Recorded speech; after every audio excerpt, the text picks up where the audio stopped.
જો થોપણને વૈરાગ્ય શેમાંથી થયો? ઓલા માજીની ઠાઠડીમાંથી થયો ને. 70 વર્ષના કાકાને ચાલ્યા જતા જોયા અને 16 વર્ષનાને વૈરાગ્ય થતો. આજે 16 વર્ષનો છોકરો પરલોકમાં ચાલ્યો જાય છે અને 70 વર્ષનો આમ છાપું વાંચતા વાંચતા ચા પીતો હોય છે. 1 ગયા, 2 ગયા. હા, તમારી ઘડિયાળ વોટરપ્રૂફ, તમારી કાર બુલેટ પ્રૂફ, તમારી ટ્રેન બોમ્બ પ્રૂફ, તમારા ચશ્મા બોલો બોલો શેના પ્રૂફ? વોટરપ્રૂફ. અને તમે પોતે કેવા કહું? સંસાર પ્રૂફ. સંસારમાં ગમે તેટલી દુર્ઘટના ઘટે તમને ક્યાંય અસર છે. 3 વર્ષ પહેલાં સુરતના નવજવાન 16 થી 21 વર્ષના છોકરા ક્લાસીસમાં હતા અને ઉપરથી જમ્પ મારી નીચે કૂદ્યા અને ચાલ્યા ગયા. કેટલા છોકરા હતા? 10 થી 12 હતા. આ છોકરાઓ ચાલ્યા ગયા. પહેલાંના કાળમાં આવા ઘટના જોતા નહીં, વાંચતા નહીં અને વૈરાગ્ય થતા. આજે આવી ઘટના ઘટતી હોય, સામે પોતે ઊભો હોય, શું કરે ખબર? મોબાઈલ ખેંચી અને એના વિડીયો ઉતાર. કેટલી હદે તમારા પરિણામ નિષ્ઠુર થઈ ગયા. કોકનું એક્સિડન્ટ થાય ને તમે એના વિડીયો ઉતારો. કોક સ્લીપ થઈ જાય ને નીચે પડે, તમે એના વિડીયો ઉતારો. કોક ઉપરથી નીચે જમ્પ મારે ને તમે એના વિડીયો ઉતારો. પાણીના પૂરની અંદર કોઈ ખેંચાઈ જાય ને તમે એનો વિડીયો ઉતારો. હવે તમને કેવી બાધાઓ આપવી એ સમજાતું નથી. ચિત્તના પરિણામ તમે એટલા સંક્લિષ્ટ કરી નાખ્યા. વિડીયો તો ઉતારવાના, પાછા એને શું કરવાના?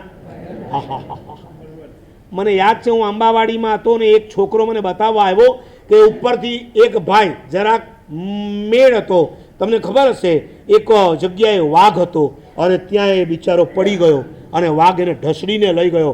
આ 7-8 વર્ષ પહેલાંની વાત કરું છું. એ મને બતાવવા આવ્યો ને, મેં એને કીધું ખબરદાર મને તો નહીં બતાવતો, અહીંયા કોઈ પણ સાધુને હવે આ દૃશ્ય નહીં બતાવતો. જીવ હિંસા.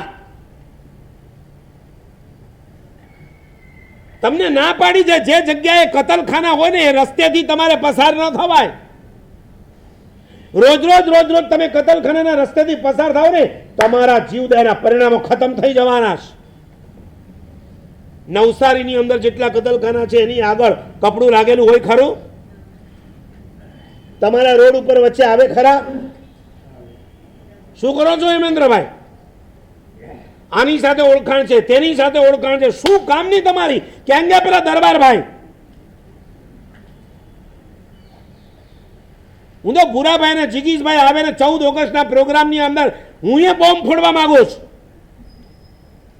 તમને અમારા જૈનોના મત જોઈએ ત્યારે જૈનો યાદ આવે, પણ એ જૈનોની જીવદયા, એના પરિણામો સચવાય એના માટેની કોઈ વ્યવસ્થા જ નહીં.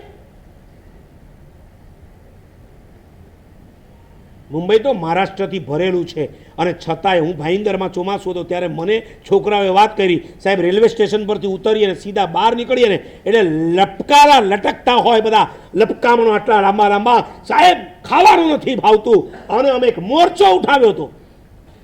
શું મારે આ પાટ ઉપરથી ફરી પાછા મોરચા ઉઠાવવાના છે? આટલા મોટા શક્તિશાળી શ્રીમંત શ્રાવકો અહીંયા બેઠા હોય, શા માટે આવું બધું ચલાવી રહ્યો છે? તમને ન ખબર તો કહી દઉં, ગવર્મેન્ટમાં પણ કાયદો છે કે આગળ તમારે પડદો કમ્પલસરી રાખવો જ જોઈએ.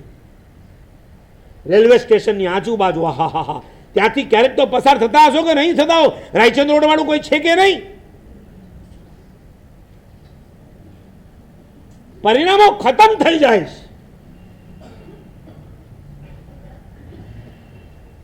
શાસ્ત્ર લખે છે જેવી રીતના કતલખાના બાજુથી પસાર ન થવાય ને, એવી રીતના જ્યાં બહુ મોટા પિક્ચરના હોર્ડિંગ્સ લાગ્યા હોય ને ત્યાંથી પણ ન જવાય. પેલી દ્રવ્ય કતલ છે, આ તમારા ભાવ પ્રાણીની કતલ કરે છે.